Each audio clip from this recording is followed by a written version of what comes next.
गिरिडीह भाजपा के पूर्व प्रदेश अध्यक्ष और वर्तमान राज्यसभा सांसद दीपक प्रकाश गुरुवार को गिरिडीह पहुंचे।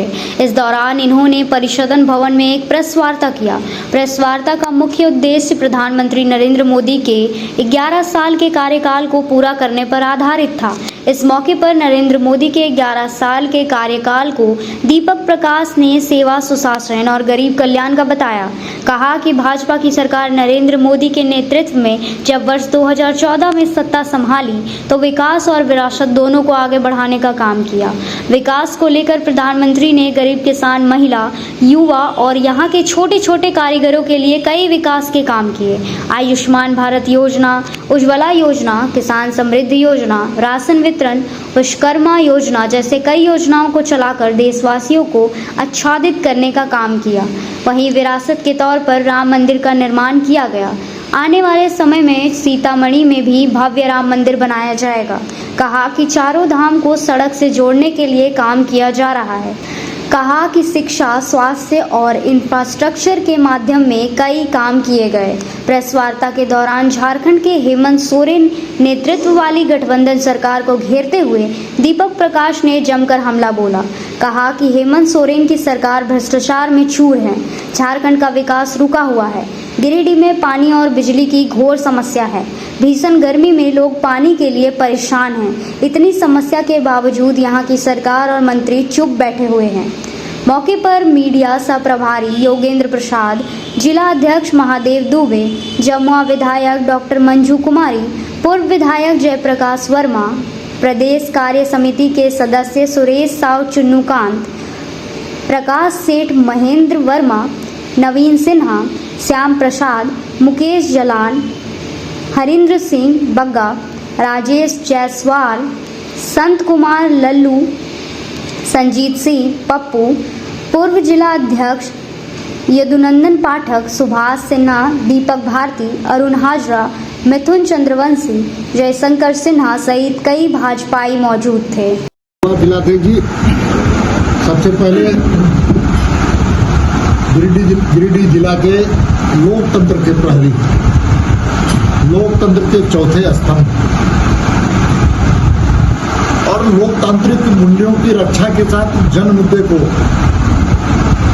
अपने अपने चाहे प्रिंट मीडिया हो चाहे विजुअल मीडिया हो उसमें अपने स्थान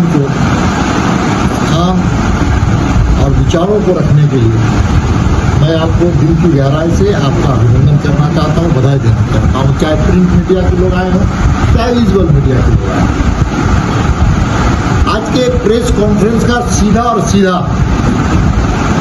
अगर कहा जाए तो एक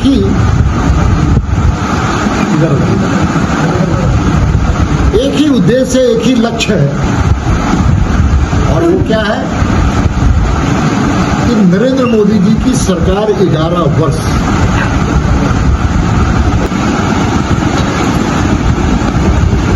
मैं इसलिए कह रहा हूं कि सेवा, सुशासन और गरीब कल्याण की बात करें तो आयुष्मान भारत इस देश की आवश्यकता है। गरीबी के कारण अपनी बीमारी का इलाज नहीं कर पाते और कर भी पाते थे तो जमीन को बंधक रख करके गिरवी रख कर लोग करते थे। प्रधानमंत्री गरीब आदमी थे, वो अपनी गरीबी को, हालात को जानते थे, गरीबी पर देखने का काम। इसे 50 करोड़ लोगों को 11 साल में मुफ्त स्वास्थ्य बीमा योजना लाने का काम किया। इसको आयुष्मान भारत के नाम से था। अब रोटी, कपड़ा, मकान की बात करते तो मकान किसके लिए? गरीबों के लिए, निर्धनों के लिए। इसलिए प्रधानमंत्री आवास योजना में करोड़ों गरीब लोगों के घर बनाए जाते, 4 करोड़ से। अब पानी के बिना लोग बीमारी से ग्रसित हो जाते थे। आप गांवों में, देहातों में तो विरासत और विकास हम दोनों बातें करते हैं। विरासत और विकास, तो विकास के बारे में हमने चर्चा किया, विरासत के बारे में मैं आपको ले जाना चाहता हूं। ये सरकार विकास के साथ विरासत को भी सुरक्षित और आगे बढ़ाना चाहती है। इसलिए हमारी विरासत को लोगों ने, पिछली सरकारों ने खोने का काम किया। अब जब आए तो हमने कहा था कि राम मंदिर अयोध्या में, भव्य राम मंदिर बना। मोदी जी की सरकार ने भव्य राम मंदिर बनाने का काम किया। आपको जानकर के खुशी होगी जब तो सीतामढ़ी में भी मां जानकी के नाम पर भव्य राम मंदिर बनेगा, क्योंकि राम सीता के बिना अधूरा है और सीता राम के बिना अधूरा है। वो जानकी माता के नाम पर सीतामढ़ी में भव्य राम मंदिर बनेगा। और 4 धाम है हमारे,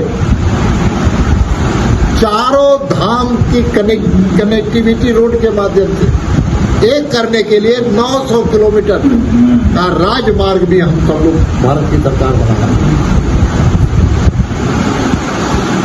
और हम सबको जानते हैं, आप बनारस में इस प्रकार के पहली हालत थी काशी विश्वनाथ का राज क्या है। आप सोमनाथ मंदिर को जाके देखिए, उज्जैन को देखिए। तो विरासत और हमारी संस्कृति और संस्कारों का भगवान बिरसा मुंडा के नाम पर का जन्म था, जयंती होती थी, लेकिन भारतीय जनता पार्टी की सरकार ने, केंद्र की सरकार ने जनजाति गौरव दिवस मनाने का काम। और तो और जो प्रिवी ट्राइब्स जो आदिवासी में भी जो सबसे पिछड़े दलित थे, जो मूल लोग थे, उनके चिंता कोई किसी ने नहीं किया। उसके लिए भी अलग से योजना जनमन बना। और देश का पहला राष्ट्रपति आदिवासी, वो भी महिला, अगर किसी ने बनाने का काम किया तो नरेंद्र मोदी जी सरकार ने। मध्यम वर्गों के लिए अगर बात की जाए तो इनको इनके इनकम टैक्स में रिबेट देने का अगर कोई पहली सरकार किसी ने काम किया, जिसको इकोनॉमिकल बैकवर्ड सेक्टर कहते हैं, उसको भी दिया।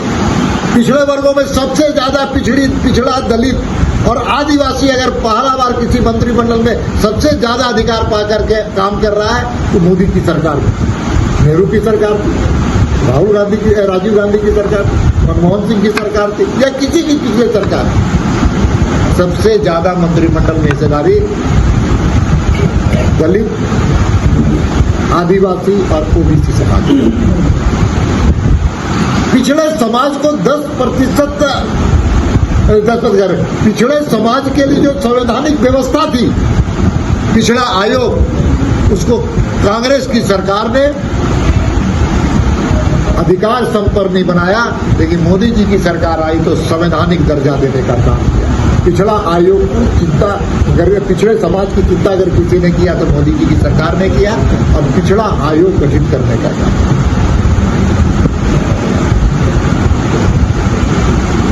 चाहे